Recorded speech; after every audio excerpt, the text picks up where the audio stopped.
Inside the tumultuous world of the Oswald family.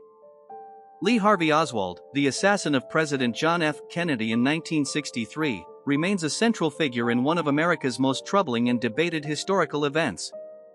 The Oswald family, particularly his mother Marguerite, has been the subject of fascination due to their scandalous and often bizarre reactions to the assassination. This video explores the most shocking and intriguing aspects of the Oswald family's life post-assassination, focusing on detailed accounts and exact statements to shed light on their complex dynamics. Fact number 1.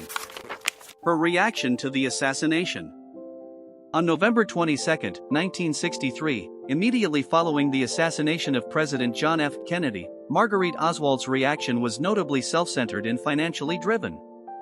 In an interview with the Fort Worth Star-Telegram shortly after the assassination, Marguerite infamously stated, "I am a mother and I have lost a son, and I know my boy is not guilty." Her comments quickly shifted towards her financial plight as she lamented the potential loss of income due to her son's arrest, showcasing a startling disconnect from the national tragedy. Marguerite's approach to the situation was controversial. She viewed it as an opportunity to gain financial and media attention. On November 23, 1963, she reportedly contacted several media outlets, including the Dallas Morning News and the Fort Worth Star-Telegram, demanding paid interviews. Her behavior was perceived by many as that of a cold-hearted opportunist who was more concerned with capitalizing on her son's notoriety than mourning a national catastrophe or her son's dire circumstances. Number 2. She declared Lee a government agent. Marguerite Oswald's contributions to the cloud of conspiracy theories surrounding JFK's assassination were pivotal. During her testimony before the Warren Commission in 1964, Marguerite vehemently defended her son, suggesting that he was not the assassin but rather a pawn in a larger government conspiracy. She declared, "I do not believe Lee shot President Kennedy. He was employed by the government agencies, whether directly or indirectly." This assertion was made without any substantive evidence but fueled widespread speculation and alternative theories regarding the assassination. Marguerite's claim that her son was a government agent working either directly or indirectly for U.S. intelligence agencies captured the public and media's attention, contributing significantly to the ongoing debate and myriad conspiracy theories that persist about the assassination. Number 3. Marguerite's conspiracy claims. Marguerite Oswald's conspiracy theories took an even more dramatic turn during an interview with Jean Stafford, who was researching for her book A Mother in History. In this extensive interview, Marguerite posited a convoluted and sensational theory that Lee Harvey Oswald was involved in a government-orchestrated mercy killing of President Kennedy. She stated, "President Kennedy was a dying man. It is possible that my son was chosen to shoot him for the security of the country." This statement suggests an extraordinary reinterpretation of the events of November 22, 1963, framing her son not as a villain but as a participant in a state-sanctioned act. Furthermore, Marguerite showed Stafford a plaque she had commissioned, which read, "Lee Harvey Oswald even after his death has done more for his country than any other living human being. Marguerite C. Oswald." This artifact and her statements during the interview highlight the depth of her belief in her son's innocence and her commitment to reshaping his historical legacy. Number 4. Oswald's funeral. The funeral of Lee Harvey Oswald on November 25, 1963, just 2 days after the assassination of President Kennedy, was a surreal and somber event marked by the absence of mourners and the bizarre conduct of his mother, Marguerite Oswald.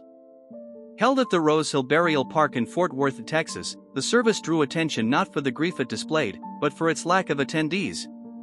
Due to the sparse turnout, reporters and journalists who were present to cover the event were asked to serve as pallbearers, and unusual in telling detail about the public's aversion to associating with Oswald. During the service, Marguerite seized the opportunity to address the gathered media, making a statement that reflected her unyielding campaign to rehabilitate her son's image. She proclaimed, "Lee Harvey Oswald, my son, even after his death, has done more for his country than any other living human being." This proclamation was part of her continued effort to frame her son as a patriot rather than a pariah, despite the overwhelming public sentiment against him. Number 5. She sold Oswald memorabilia. In the aftermath of the assassination, Marguerite Oswald embarked on a controversial and widely criticized venture to monetize her son's notoriety. She sold various items that belonged to Lee Harvey Oswald, including personal belongings and memorabilia connected to his life and the assassination. One of the more notable items were autographed business cards that she sold, capitalizing on the macabre curiosity surrounding her son. Marguerite was quoted as saying, "These pictures are very, very valuable to me. I am having people wanting rights to a book," indicating her intent to profit from the sale of images and potentially from a book deal. This behavior was viewed by many as distasteful and exploitative, as she appeared to show little regard for the gravity of the national tragedy, focusing instead on how it could benefit her financially. Number 6. The fate of Oswald's children. June Lee and Rachel, the daughters of Lee Harvey Oswald, were shielded from the public's curiosity by their mother, Marina Oswald, and her second husband, Kenneth Porter, whom she married in 1965. The girls adopted Porter's surname and led a life largely removed from the legacy of their biological father. Marina made concerted efforts to provide her daughters with a normal upbringing, far from the media glare and the historical weight of their father's actions. This chapter in the Oswald family saga highlights the desire for normalcy and privacy in the face of overwhelming public scrutiny and historical interest. The contrast between their quiet lives and the tumultuous events that marked their early childhood is poignant, underscoring the lasting impact of Lee Harvey Oswald's actions on his family. Number 7. The estranged brother, Robert Oswald. Robert Oswald, the elder brother of Lee Harvey Oswald, found his life irrevocably altered by the actions of his sibling. Born on April 7, 1934, Robert tried to maintain a conventional life, distancing himself from the infamy that enveloped his family after November 22, 1963. Despite his attempts to carve out a separate identity, Robert's professional and personal life suffered tremendously. He served in the U.S. Marine Corps, like Lee, and later worked in various positions, often facing discrimination and scrutiny due to his last name. In interviews, Robert has expressed deep sorrow and confusion over Lee's actions, emphasizing his own commitment to American values and his estrangement from his brother's legacy.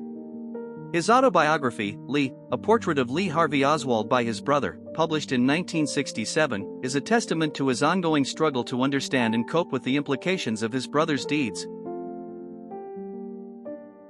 Number 8. Marguerite's claims of poverty. Marguerite Oswald often portrayed herself as a destitute widow, frequently soliciting financial aid from the public and media. Despite receiving substantial amounts from magazine interviews and other public appearances, she continued to claim poverty throughout her life. In various interviews, she described herself as financially and socially ruined by the assassination, a portrayal that conflicted starkly with her efforts to profit from her son's notoriety. For instance, she charged substantial fees for interviews and sold Lee's memorabilia, yet publicly lamented her financial woes, highlighting a complex and often contradictory character. This dichotomy in her actions and statements painted a picture of a woman desperate to survive yet willing to exploit public interest in her family's tragedy. Number 9. Attempts to rewrite history. Marguerite Oswald was relentless in her efforts to reshape the narrative surrounding her son, Lee Harvey Oswald. She engaged with numerous journalists, authors, and filmmakers, providing them with alternate takes on the events leading up to and following the assassination. Her narrative often portrayed Lee as a scapegoat or a hero rather than the villain history remembers. Marguerite's perspective was prominently featured in interviews and publications, where she argued against the official accounts, suggesting that her son was involved in broader political machinations and was not the lone gunman. Her attempts to alter her son's legacy reflect her complex relationship with his actions and her own role as his defender in the public eye. Number 10. Legal troubles and family strife. The Oswald family often found themselves in the midst of legal disputes and public controversies, with frequent clashes between Marguerite Oswald and Marina Oswald, Lee's widow. The core of their conflict revolved around the ownership of Lee's personal items, such as his diary, letters, and other effects. Marguerite, as his mother, and Marina, as his widow, both laid claims to his possessions, each from their respective familial roles. These legal battles were not merely private affairs but were widely covered by the media, depicting the Oswalds as a family deeply divided by both tragedy and greed. This public portrayal often characterized Marguerite as particularly aggressive and manipulative in her interactions with Marina.